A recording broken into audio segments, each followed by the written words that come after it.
Good evening. Violence is flaring once again, this time in Minneapolis. Federal authorities confirmed that an immigration and customs enforcement officer was ambushed, brutally assaulted, and forced to defend his life during an arrest operation. According to the Department of Homeland Security, the officer was attempting to take an undocumented immigrant into custody when he was attacked by multiple individuals. The confrontation escalated rapidly, and the agent discharged his weapon, striking one of the attackers in the leg.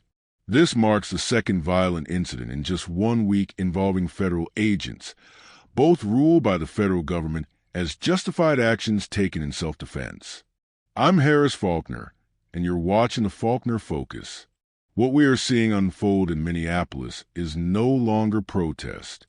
It is organized chaos. Before and after last night's events, video tells a disturbing story. Fireworks and heavy objects hurled at federal officers. Windows shattered. Vehicles smashed. Federal property vandalized. Spray paint used not as expression, but as a weapon. These are not demonstrators exercising free speech. These are agitators engaging in criminal behavior. Federal agents were left with no choice. To restore order, they deployed pepper spray, tear gas, and flashbang devices, measures taken only after repeated assaults and escalating threats. Moments ago, Homeland Security Secretary Kristi Noem made headlines, stating plainly that the department could maintain public safety with fewer agents on the streets if local leadership would cooperate instead of undermining and endangering federal officers. She directly criticized Minnesota's leadership, calling their rhetoric reckless and dangerous. She warned that words from city and state officials are actively fueling the violence. She also revealed she personally reached out to Governor Tim Walz, reminding him of the consequences of failed leadership in 2020 and urging him not to allow history to repeat itself. Her message was simple: work with federal authorities, not against them. Now, attention turns to new details in the case involving the IC agent who shot and killed agitator Renee Good. According to DHS, the officer suffered internal bleeding to his torso after being struck by an SUV driven by Good. This was not a minor incident. This was a direct, violent attack. Vice President J.D. Vance addressed the matter publicly, stating that much of the left has misrepresented the facts.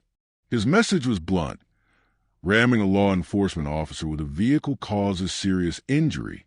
Last night, Governor Walz delivered a statewide address, one that critics say further inflamed tensions.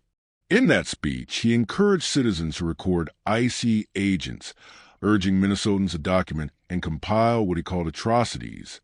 He framed federal enforcement as something to resist. That message did not land in a vacuum. As our team arrived at the scene last night, Minneapolis was already on edge. A large, coordinated, and visibly enraged anti-IC crowd had formed.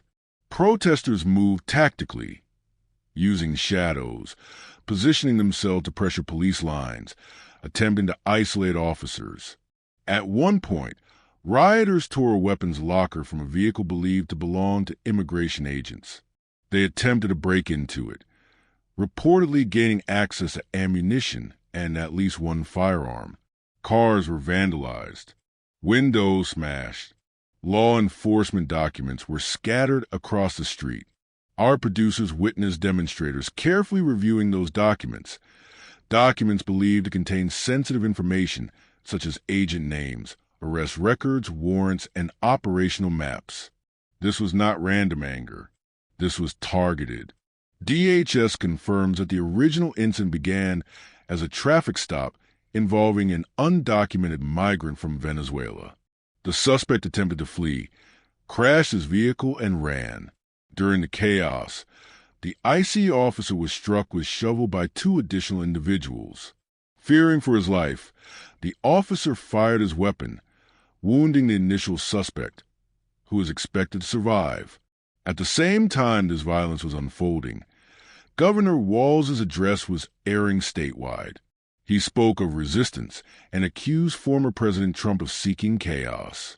Minneapolis Mayor Jacob Frey urged calm, but simultaneously blamed the federal government. He described the presence of federal agents as an invasion, claiming they did not share the city's values and that their operations disrupted daily life.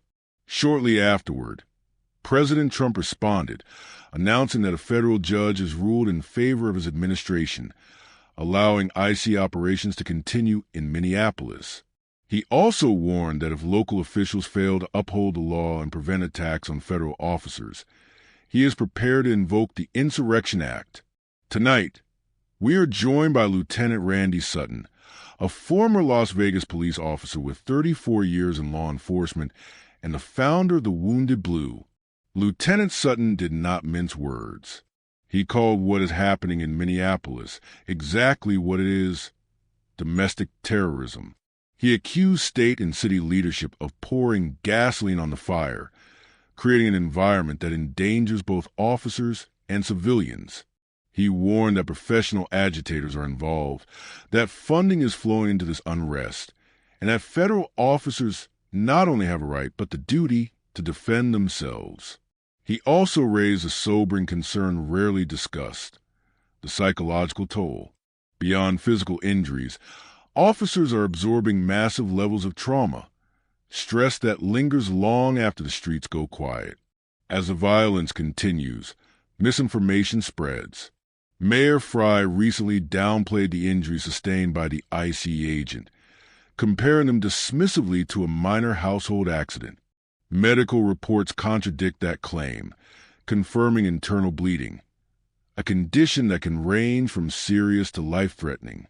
Lieutenant Sutton reacted with disbelief, accusing the mayor of either gross incompetence or deliberate deception. He warned that such statements inflame mobs, embolden attackers, and erode public trust. Mob behavior, he explained, is exponentially more dangerous than individual confrontation. People act in ways they never would alone, throwing explosives, wielding weapons, attacking officers, because they feel protected by the crowd and validated by leadership rhetoric. And that, he said, is the real danger. When leaders excuse violence, mobs escalate it. When facts are denied, chaos fills a gap. And when accountability disappears, everyone is at risk. This is no longer a political disagreement. It is a public safety crisis. And the question now is not whether this will get worse, but whether anyone in leadership is willing to stop it before it does.